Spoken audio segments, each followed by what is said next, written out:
Live and let die. Boom. Boom.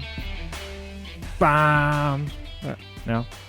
No, keep going. You're not feeling it? No.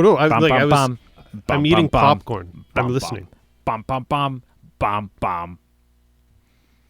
Good job. Anyways, that's pretty dope. I see no reason to finish the episode at this point. I think that's it. That's all we need. The entertainment value can only decrease. Potentially. Hello and welcome the hell to a new episode of the movie Freakin' Men. Yeah, My name welcome. is Brady. And this is Pete. Yes. Good morning, starshine. The Earth says hello. I don't know where that came from. I mean, I get the reference. I just don't know why I said it.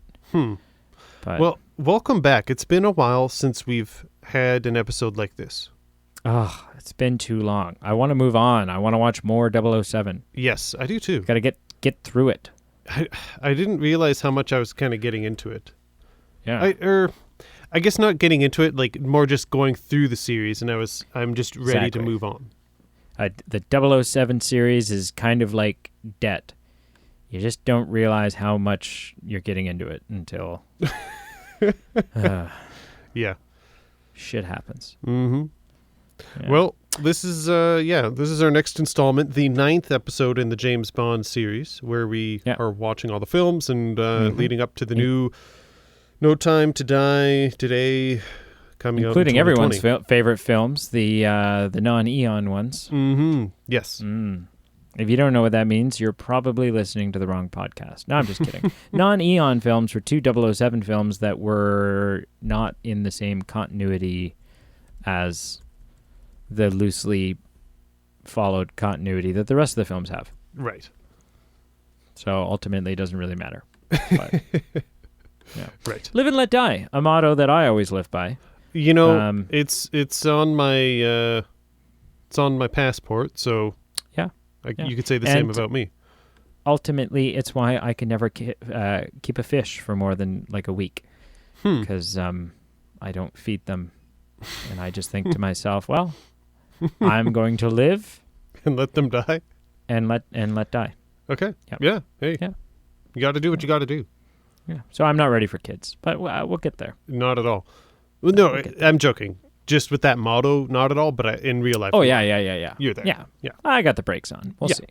Let's get into this. Everyone who's jump listening into this. knows the drill. They know it. Yeah. So if you're new, don't listen to this. If you're new to the 007 films, go listen to Dr. No and work your ass through these films, because we're about to hit you with a rating system that if you're not familiar with, yes, it's going to leave you confused. Yeah. You know? Even if you know the rating system, you'll still be confused. So give yourself a fighting chance. Mm-hmm. Go listen to the first episode. Plot. Mm-hmm. I gave this a 5. Well, interesting. It was, I mean, drugs are always one route you can go with a story, I guess. I mean, sex, drugs, and money. You gotta, it has to be one of the three, right? I spent half this film, honestly, going, really? 007? This isn't a job for Miami Vice. We have to have 007 show up? This is yeah. International gentleman spy. Sure. That, has to come because, someone's getting a little wild and loose with the cocaine. Sure, what? Yeah. I feel like, the rockets on Mars is JB's domain. Yeah. Or stealing all the gold, or contaminating all the gold so that shit like that. But mind control. Yeah, not just like a drug problem in like one small region. Yeah, we've got how are we going to deal with this stolen case of heroin? Well, we'll need watches with lasers in them, and we'll need cars that shoot rockets, and we'll, what? Yeah. Q doesn't even show up because Q's like, this is stupid. I'm not. Screw this. I don't need to be 007. You don't need any gadgets. What do you? Q's at the point in his career. It's like, I don't need this. I'm not here. So I gave it a 5. Cool. I was very close. I give it a 4 out of 10. Just, I was like, I can't argue with that. Yeah, like some kingpin who wants to get a monopoly on the drug market. Okay. A little mystical and voodoo heavy. Okay. Conceptually, this is something that I have thought about before. The power that translators hold in any situation, but specifically in political situations and at the UN. Like, you could literally instigate a war with just purposely mistranslating something. I've always thought of that.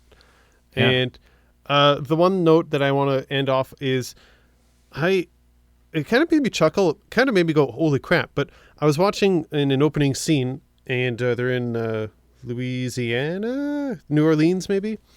And I think it's New Orleans. Yeah, and there's the street, and there's the kind of the street funeral procession. And I'm like, and all the agents are dying. Yeah, and I was like, whose funeral is this? And then I was like, holy friggin' crap, I can't believe they just killed this dude. Like, this dude asked the question I was thinking, and they're like, yeah, it's your funeral, brother. Mm-hmm. Blew my mind. But yeah, still 4 out of 10. Just kind of all over the walls. Yeah. Yeah. Portrayal of Bond. This is a big deal. Mm-hmm. It's a big deal because it's a new Bond. Yes, it is. Yeah. We are on to Roger Moore. Well, and I feel like the slogan for this film, or the catchphrase, could have been, Sean Connery is finally gone. Is actually gone. For now. He'll be back, but not through this production company, damn it. Yeah, he's gone again for now. For now. Yeah, for now. So Roger Moore. Yeah. I gave it a 7. You know what? Actually, sometimes more is less. No, less is more. Oh, dang it. I gave it a 7. Okay, fair enough. He was far less rapey. So much. Right off the bat. Yep. I enjoyed him. Mm-hmm. I think he was lacking a certain... He was a little pretty boy-y. Mm-hmm. Yep. He lacked a little certain gusto to get the job done, I felt, like from a personality standpoint. Sure. But ultimately... I don't think once I thought to myself, man, I miss Sean Connery. I was just like, okay, this is Bond now. Yep. This is the new Bond. Okay. Yep. Let's go. Yeah. So I gave him a 7. I had no complaints, I don't think. Cool. Yeah, I had no complaints. I gave it a more middle of the road, a 5 out of 10. Of note, I read this. Apparently, they had to do some shooting of the film without Roger Moore for a point because he was diagnosed with kidney stones. Oh, jeez. I absolutely loved. There was a scene where he had rip-away pants and wardrobe, and like that was just so. I don't know. It was like corny, but I also kind of liked it. So I don't know what that means. I felt it was a little low. He used a trick deck to convince a woman to sleep with him.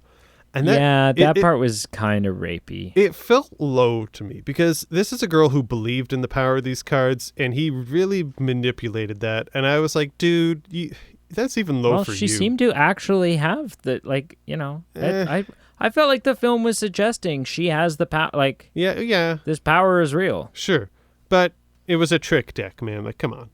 A total dick move. You hit on this, my final point. It did just feel weird for Bond to just be in the U.S. specifically, and specifically NYC.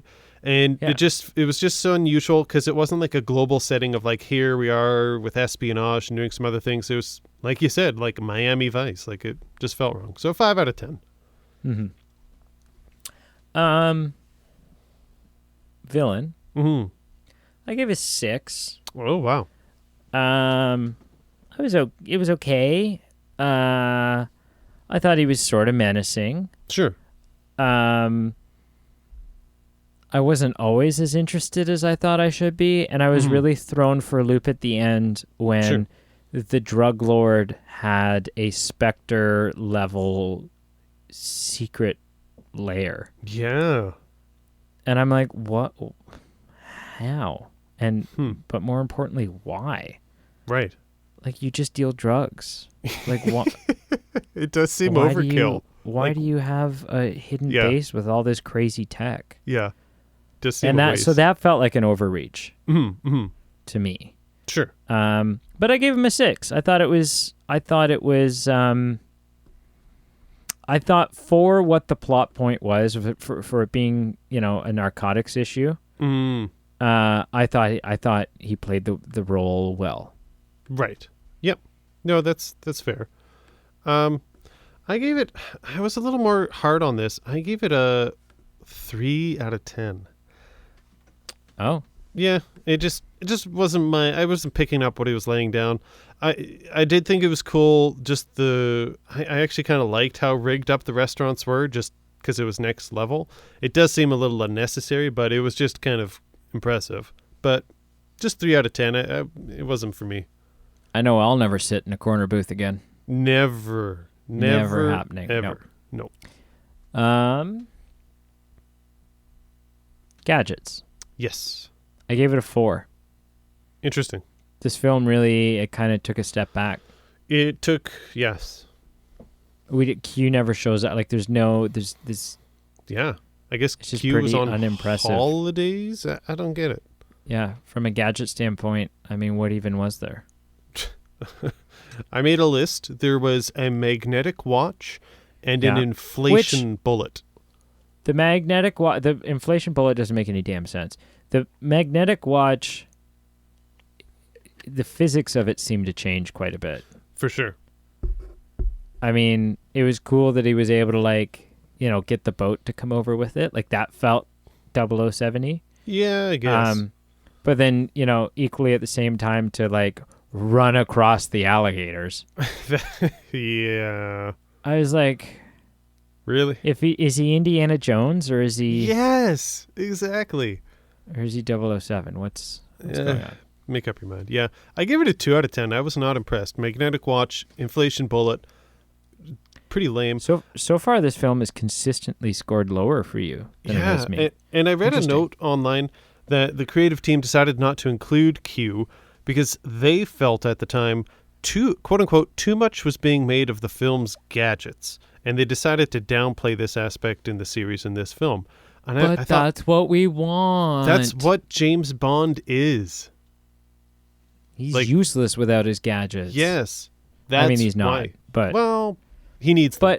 But I like that he's put in. He's a man that's put in positions that he cannot succeed without cutting edge gadgets. Because it's they're just impossible situations he's put in. Yeah. Okay, fights and action. I gave it an 8.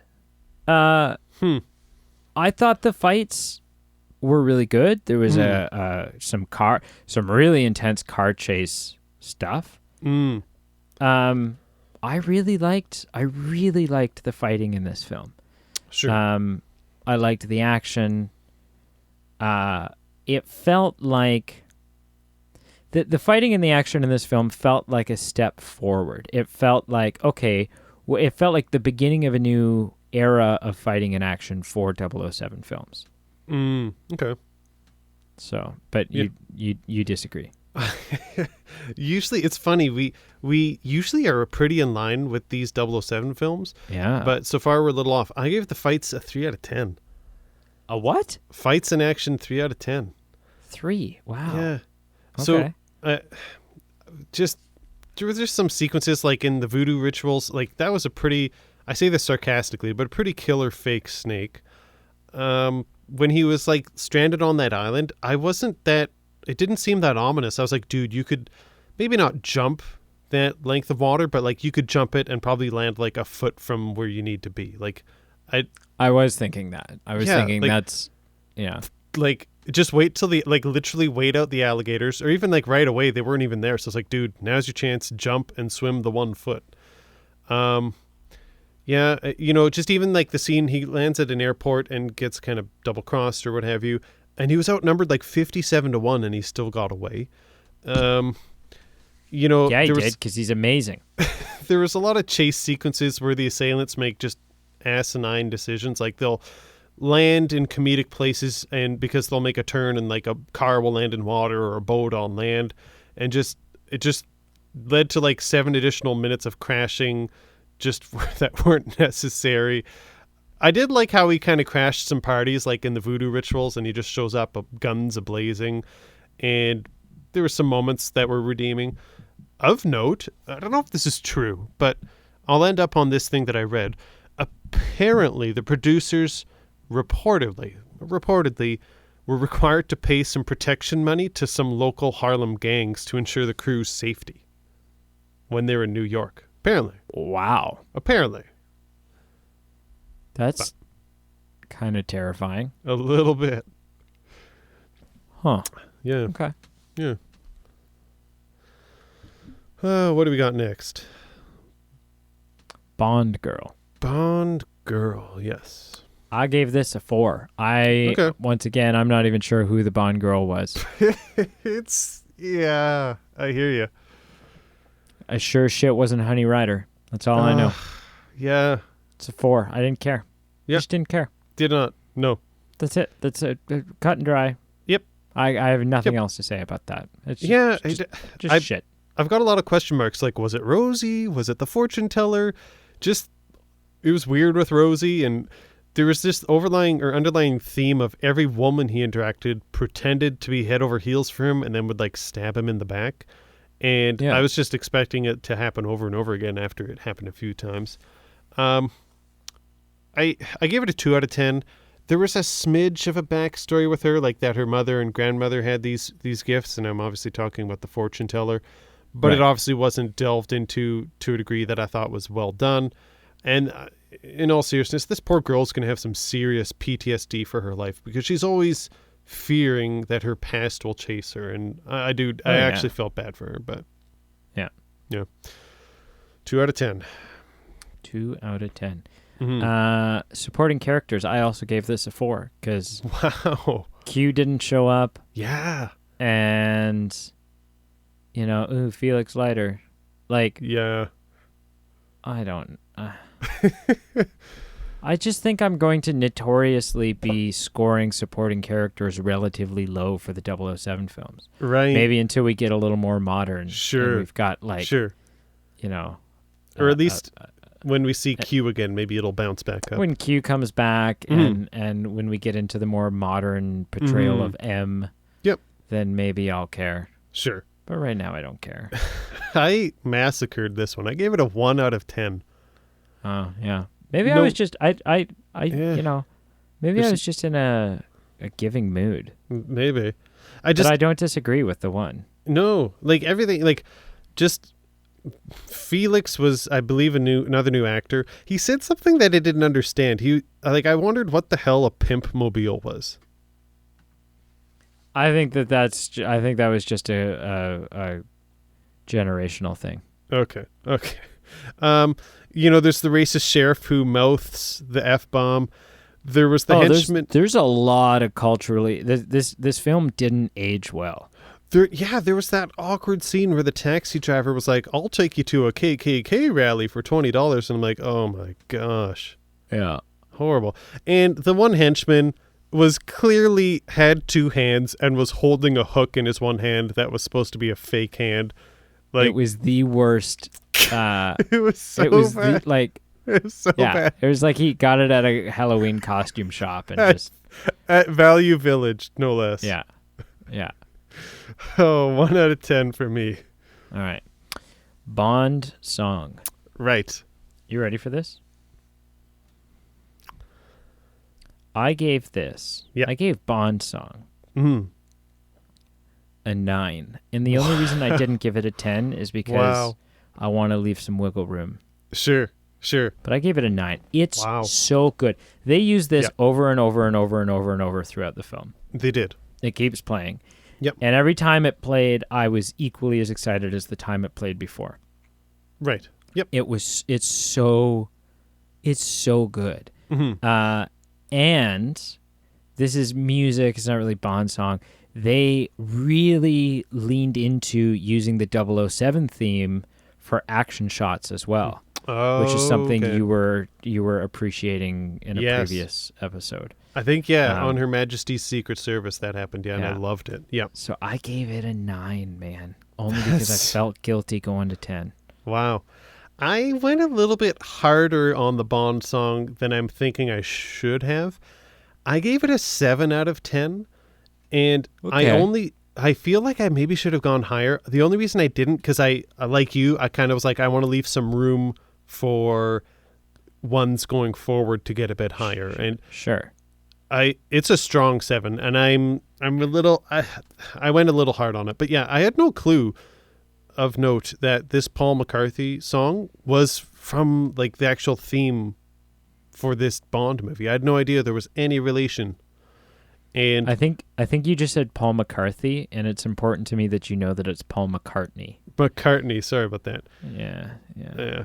I like when the credits started rolling, I'm like, this is a Bond song? Like I was so surprised. Right. But the song itself is fantastic. I watched Amazing. the Bond song twice. Like I literally rewound that scene. Loved it. Threw me off a little bit at first, but then it really leaned into it and got into those Bond vibes. Was fantastic. It's my phone ringtone right now. You said that, and I am impressed, jealous, and proud at the same time. That's so good. So yeah, 7 out of 10. Okay.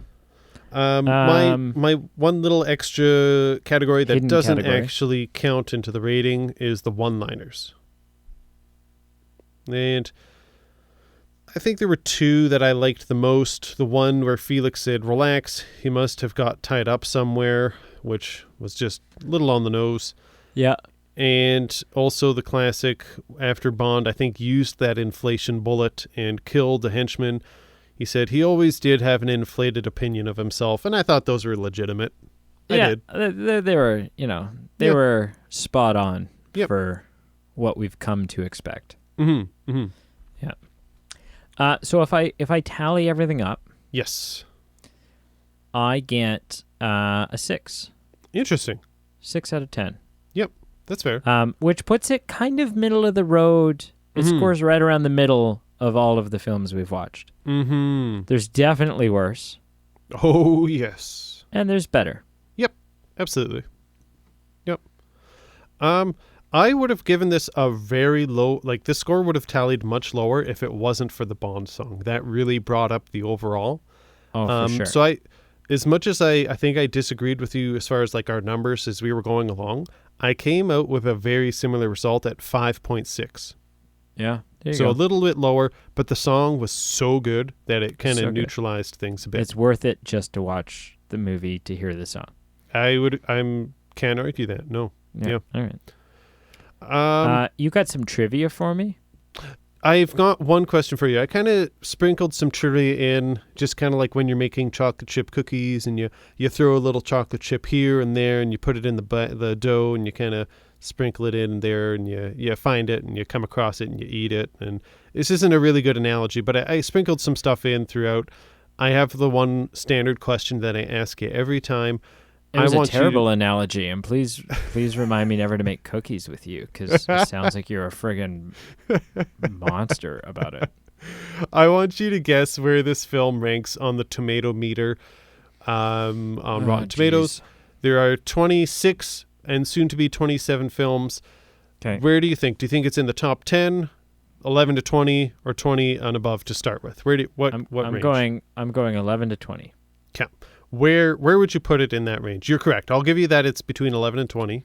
Okay. Where do you think? What's taken in the 11 to 20? In the 11 to 20, the only thing that is taken is 11 with You Only Live Twice, or YOLT, as they say. I'm going to go with... I'm going to go with 16. Stab in the dark, 16. Just a sec. Need to double check something here. Okay. You're going to have to edit this out. No, I'm not editing anything out. All right, well, then I've got some news for you. What? This film has such a consistently low rating that it doesn't even register on the list. Wait, what? Mm-hmm. How is that possible if it's in the 11 to 20? Yeah, actually, it's just that my list wasn't updated for this film and I was looking at the wrong film. Oh. Mm-hmm. So it's 26 then. It's the worst.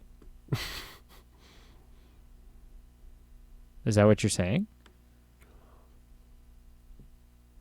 No, I've got my answer. I was just stalling for time. It is 15th, so you were close. Oh, I was like, I had no idea what the hell was going on. Okay. Yeah, sorry about that. I was kind of toying with you. So Yeah. 15. I was 15th. close. Okay. That's, you know what? I'm happy. I'm happy for it. I wanted it to score higher than 16. I was just thinking that 16 was maybe more realistic. Fair enough. So I'm happy with that. Cool. Yeah, and I was wrong. 16th was already taken with Diamonds Are Forever. Oh my God. So you set me up for failure. Yeah, we were both set up for failure. The point is, jerk. It's kind of middle of the pack, which I think is good news. I would have been disappointed if it was in that upper tier. I would have said, what in the name of good Lord? But for sure. Yeah. For sure. Of note, it was 67% is the average score. Okay. Yeah. Yeah. All right. Which isn't far off from how we scored it. Yeah, I think so. Yeah, that works. Cool. Yeah. Well, thank you so much for listening. Thank you. Yeah, if you haven't already, check out the links below. Please like, follow, subscribe across all our various platforms. If you wouldn't mind, please like and comment on the link for this episode. We'd really appreciate it. And yeah, you can check out our Patreon page as well if you would like to support our show, and we would appreciate it. It helps keep our night light on, which is the only light source we use when we record. Yeah, or do any of the things, because, it's all we have. Mm-hmm. It's all we have. That and a cherry disposition. Just like Mary Poppins. Oh, okay, yeah. Yeah. Until next time, I'm Andy Dick. What? Do you know who Andy Dick is? You No. can look him up. He's a comedian that nobody cares about. Yeah, from like the late 90s, early 2000s. I've never heard of him. I think he had a show on Comedy Central, the Andy Dick Show. It wasn't good.